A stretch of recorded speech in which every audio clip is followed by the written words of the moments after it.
kami dari perwakilan kelompok 3 dengan saya sendiri Rizka Khairunisa Ramadhani dengan NIM 365 dan teman saya dengan Wijaya Devi Rahmawati dengan NIM 367. Jadi di sini kita akan mewawancarai owner dari N Project Gift and Fun.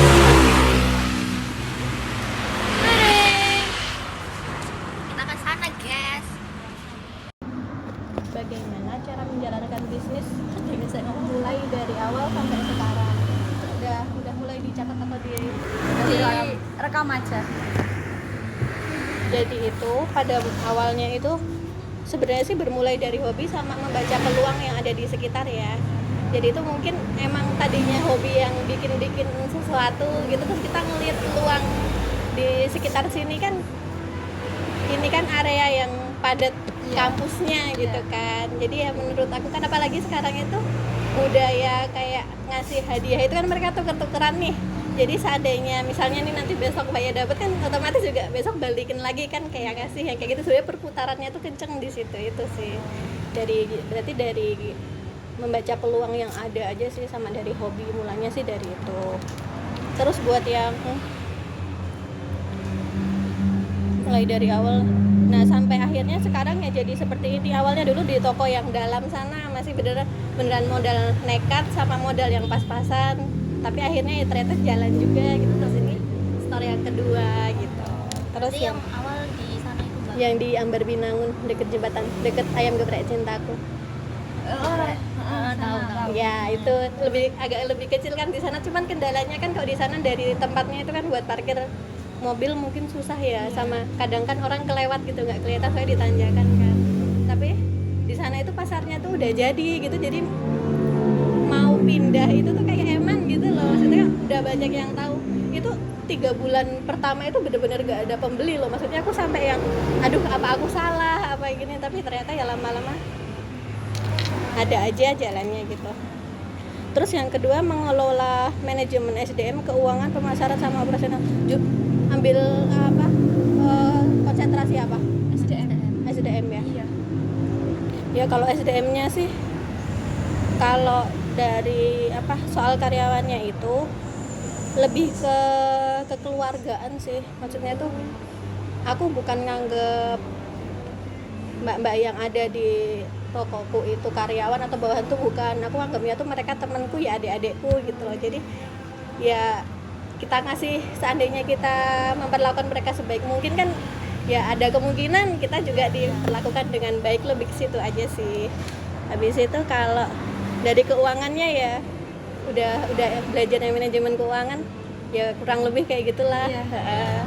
Sama-sama aja.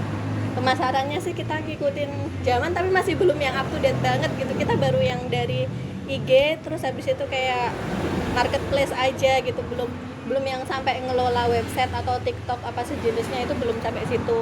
Mudah-mudahan besok terus segera dapat adminnya. Operasional masih dihandle sendiri. Itu dari penyediaan bahan baku sampai dikerjakan sendiri, sama distribusinya masih dikerjakan sendiri buat operasionalnya. Di situ masalah yang dihadapi itu sekarang itu tahu sendiri kan, banyak banget kan usaha yang sama di sekitar sini. Maksudnya tuh kita misalnya jalan ke sana aja itu udah berapa aja kan itu.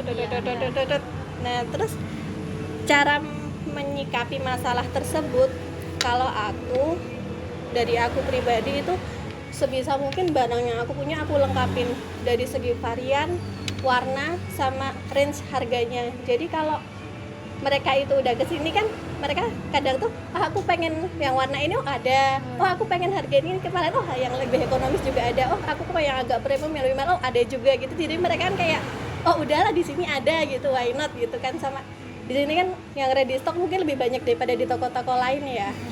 Jadi kan kayak misalnya butuh kapanpun gitu kita ada. Lebih ke situ sih cara aku menghadapi kayak pesaing-pesaing yang ada. Itu bener-bener menurutku masalah banget gitu. Maksudnya itu berat banget sih kalau buat aku personal. Terus apalagi nih, udah sampai deh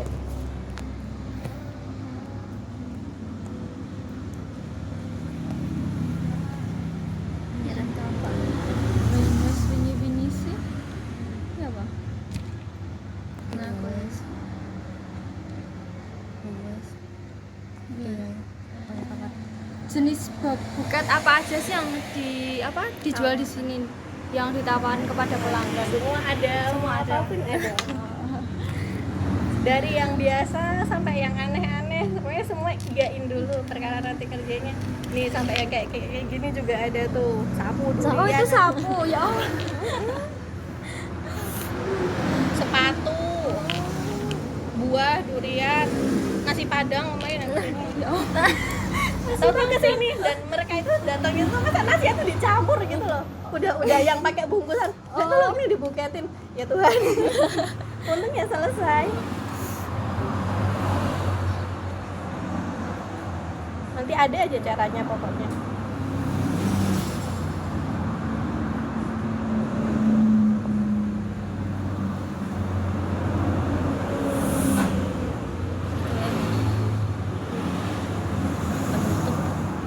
Berapa Bu?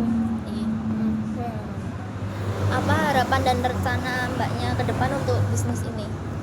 Kalau aku sih sebenarnya rencananya banyak ya, tapi yang paling utama itu lebih mensejahterakan orang-orang yang ada di dalam lini bisnis ini gitu loh. Jadi itu kayak ya kalau bisa sih menyerap tenaga kerja sebanyak-banyaknya dan ngasih kehidupan yang lebih layak gitu, terus ngasih apa ya pokoknya pekerjaan gitu yang pantas yang kayak gitu sih, lebih ke situ. Kalau bisa sih maunya nanti di tiap kampus yang ada di Jogja ada cabangnya satu gitu. Amin. Karena tahu kan. Nih kayak gini juga nih. Itu apa ya Kak? Oh durian. Ya. Sampai lecet-lecet itu bikinnya. Nggak kena duri.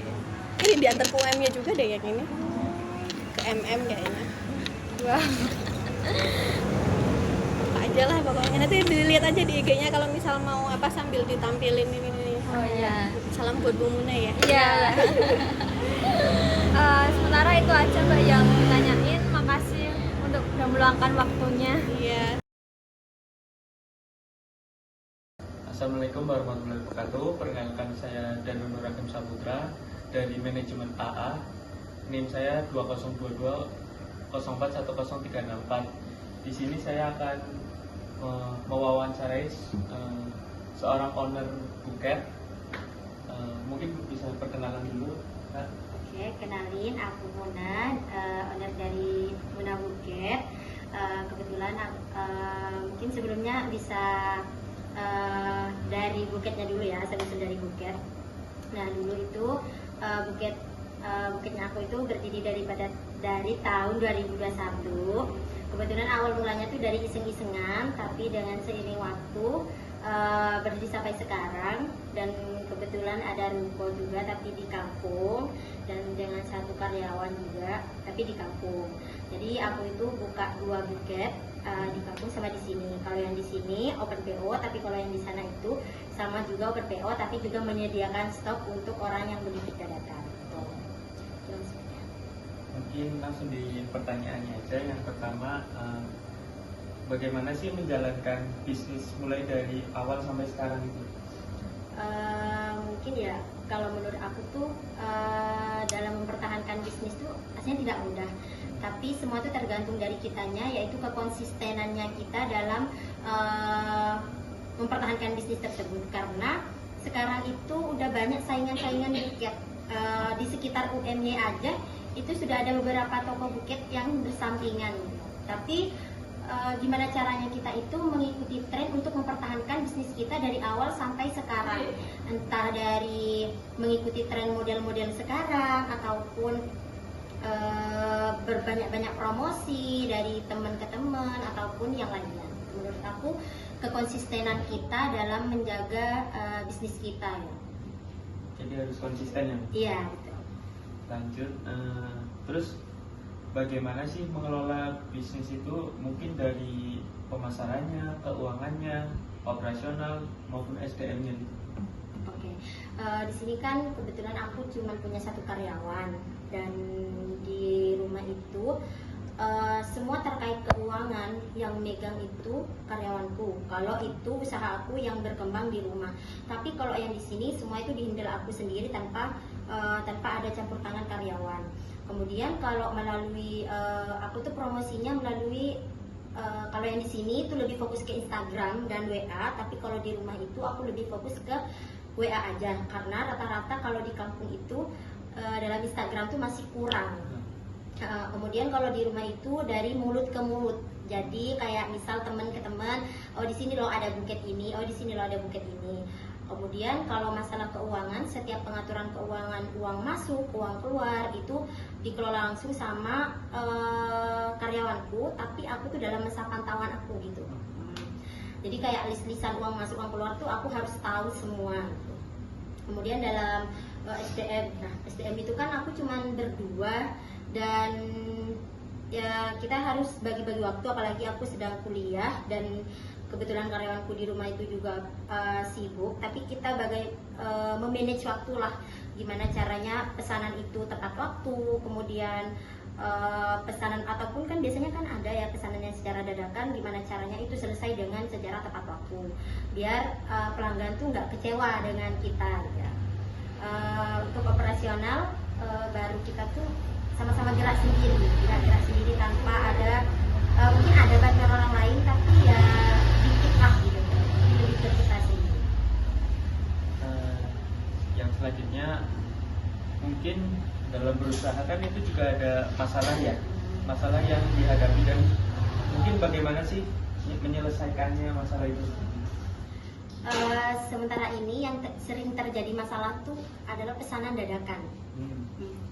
Pesanan dadakan itu kan kadang entah yang diminta itu tiba-tiba gak ada sesuai stok dari kita, misal pengennya boneka yang kayak gini, pengennya buket yang kayak gini, sedangkan kita belum ada stok sesuai dengan customer.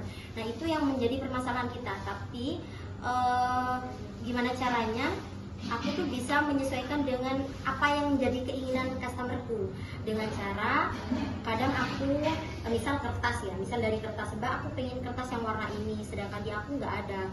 Oh solusinya yaitu aku membeli ke owner-owner yang lain, meskipun kadang harganya tuh lebih tinggi daripada punyaku gitu. Misal kayak kertasnya berapa, kan aku lebih belinya kan di Shopee. Nah di kertas orang lain tuh biasanya lebih harga pasaran di sini gitu, jadi lebih mahal. Nah itu cara aku menyelesaikan masalah. Yang penting kualitas sama keinginan customer itu terpenuhi itu. Kemudian ya sama tadi sih dadakan sama permintaan customer tuh kadang berbeda dengan sesuai stok yang ada gitu. Mungkin pertanyaannya cuma 3 itu aja. Sebelumnya terima kasih udah mau diwawancara. Iya, sama-sama. Assalamualaikum warahmatullahi wabarakatuh. Waalaikumsalam.